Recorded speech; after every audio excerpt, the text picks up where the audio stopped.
ذرا میرے عزیزوں سوچا کرو، ذرا غور کیا کرو، اللہ نے ہمیں کس مقصد کے لیے بھیجا، پھر بھیجنے کے بعد اللہ نے کتنا شانوں والا نبی ہمیں عطا فرمایا۔ تجھے کیا پتا خلافت صدیق کی بات ہو رہی تھی، اور میں بھی نبی کے آخری وقت کی بات کرتا ہوں۔ جتنے سارے ساتھی بیٹھے ہو، میرے اس جملے پہ جا کے ذرا گھر بیٹھ کے سوچنے لگ جانا۔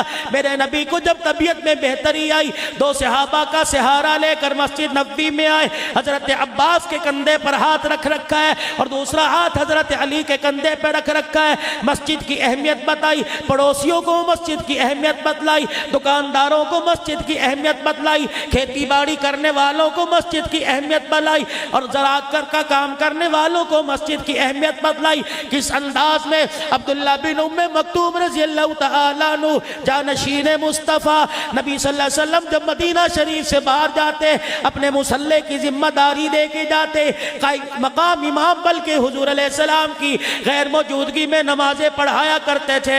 کون ہے؟ عبداللہ بن ام مکتوم حضور صلی اللہ علیہ وسلم کے پاس آ کے بیٹھ گئے۔ کملی والے میرے پہ بڑھاپا آ گیا، ہڈیاں میری کمزور ہو گئی، آنکھیں تو پہلے جواب دے چکی تھی، اب کوئی سہارا دے کے مسجد میں لانے والا نہیں، ساری زندگی آپ کے پیچھے نمازیں پڑھنے کا شرف حاصل ہوا، لیکن اب میری ہمت جواب دے گئی۔ کملی والے آپ اجازت ہو تو گھر میں نماز پڑھ لیا کرو۔ رحمت والے نبی نے بوڑھے کے بڑھاپے کو دیکھ کر، آپ کی کمزوری کو، بینائی کو دیکھ کر، معذوری کو دیکھ کر، رحمت والے نبی نے گھر نماز پڑھنے کی اجازت دے دی۔ عبداللہ بن ام مکتوم خوشی خوشی اجازت لے کے جا رہے تھے، اتنے میں جبرائیل علیہ السلام آ گئے اور کہا پروردگار عالم کے پیارے نبی، اللہ کے مشورے کے بغیر ہی آپ نے اجازت دے دی ہے۔ حضور نے فرمایا معذوری دیکھ کر، کمزوری دیکھ کر، 80 سال کا اس کا بڑھاپا دیکھ کر اجازت دے دی۔ رحمت والے نبی نے فرمایا، نبی سے عرض جبرائیل علیہ السلام کرنے لگے عبداللہ بن ام مکتوم کو بلا لیجئے۔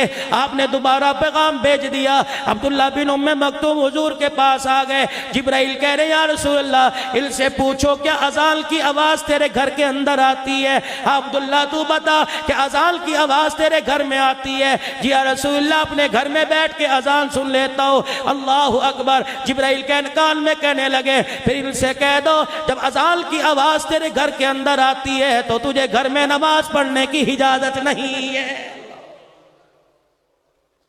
اندازہ لگا، آدمی کہتے ہیں شوگر ہے، پیشاب کے قطرے نکل جاتے ہیں، جی شادی میں 2 گھنٹے بیٹھے رہتے ہو، کتے بلے کے تماشے دیکھتے رہتے ہو، ٹی وی کے آگے 10 گھنٹے بیٹھے رہتے ہو، وہاں پیشاب کا خیال نہیں خدا کے گھر میں؟ کپڑے ناپاک ہے جی نماز نہیں پڑھ سکتا۔ دل پاک ہونا چاہیے، دل پاک ہو، تیرا اندر پاک ہو، ہاں باقی پڑھنے کے بعد معاملہ اپنے رب پہ چھوڑ دے۔ کیا پتا تیری اس پریشانی پر، اس بیماری پر اللہ تجھے دگنا اجر عطا فرماتا ہو۔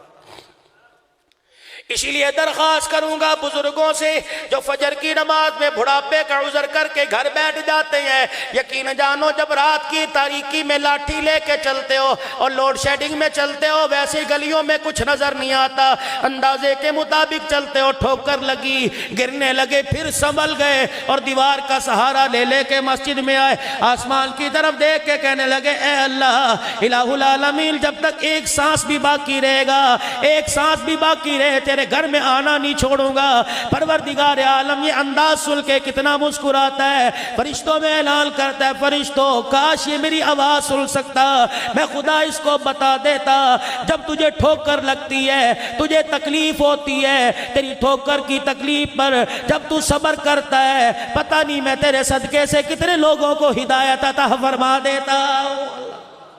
يا من عصيت الله يوما غافلا أنسيت أن الله